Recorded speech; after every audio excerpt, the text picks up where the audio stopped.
Mayotte.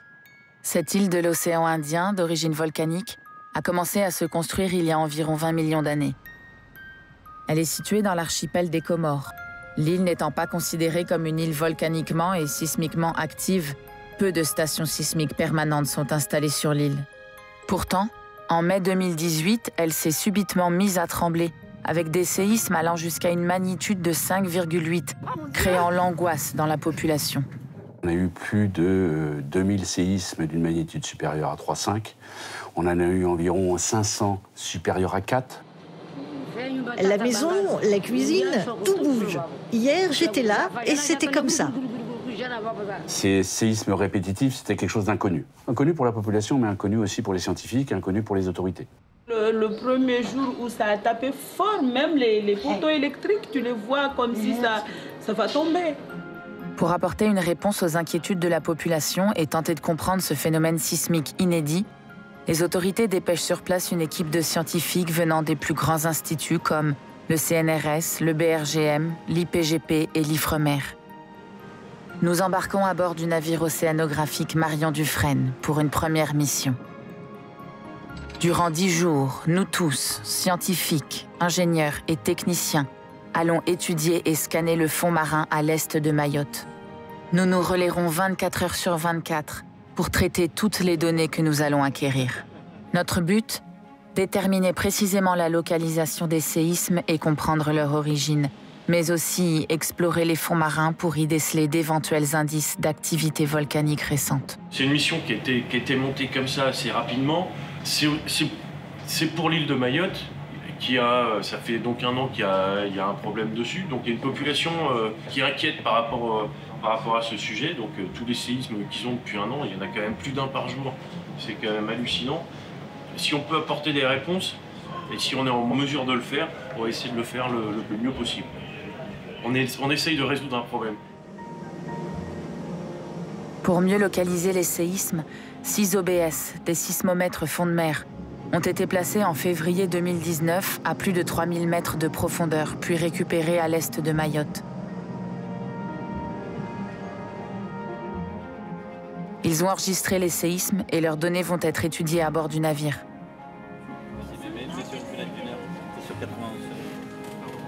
Ce qu'on voit, c'est qu'il y a plein de séismes, les données sont belles, sont faites long des montées en dessous de l'instrument, donc il est plus loin que j'ai pensé, plutôt vers 30 km.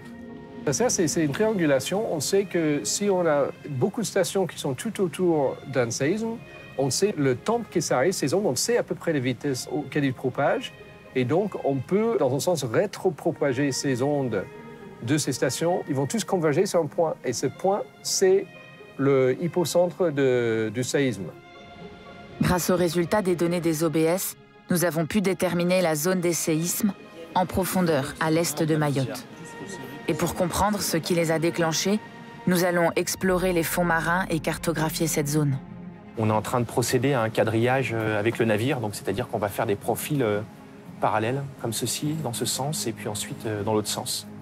Ce qui permet d'obtenir un maillage assez fin. Donc on est en train d'acquérir 3 types de choses. Des données de bathymétrie, de la réflectivité de fond de mer.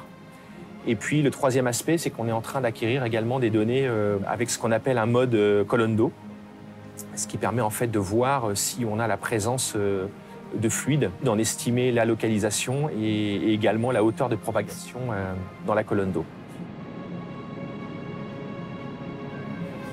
Durant des jours et des nuits, en équipe, nous nous relayerons pour continuer à traiter les données recueillies grâce aux instruments de mesure du navire et des nouveaux OBS. Mais ce que nous allons découvrir va se révéler extraordinaire. Oui, il y a un volcan. Ça a l'air très large comme système. Là, il n'y a pas de doute. On va faire une plongée là-dessus. C'est incroyable, ça fait jusqu'à où ça va. C'est incroyable. Ouais. C'est incroyable. Regarde. 3000 mètres de fond, c'est très rare de détecter des choses comme ça. Ça veut dire que ça dégaze à mort.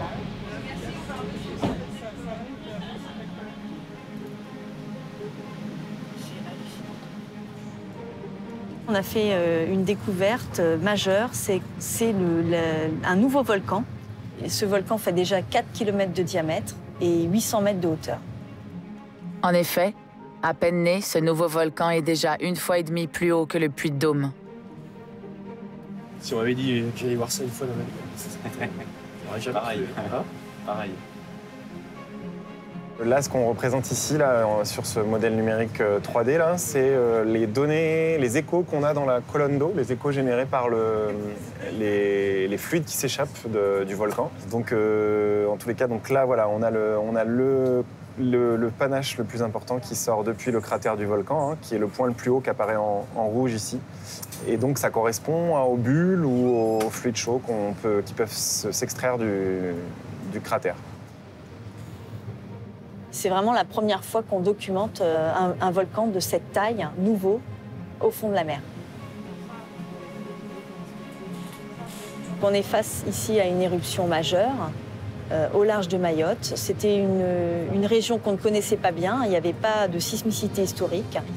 Et vraiment, on ne s'attendait pas du tout à trouver ce genre de volcan-là.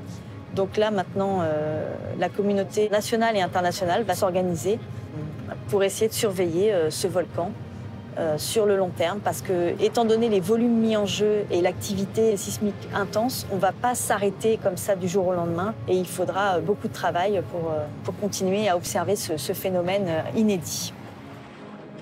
À la suite de cette découverte, et pour organiser la réponse scientifique et opérationnelle à ce phénomène géologique d'une ampleur exceptionnelle, nous avons créé un réseau de surveillance, REVOSIMA.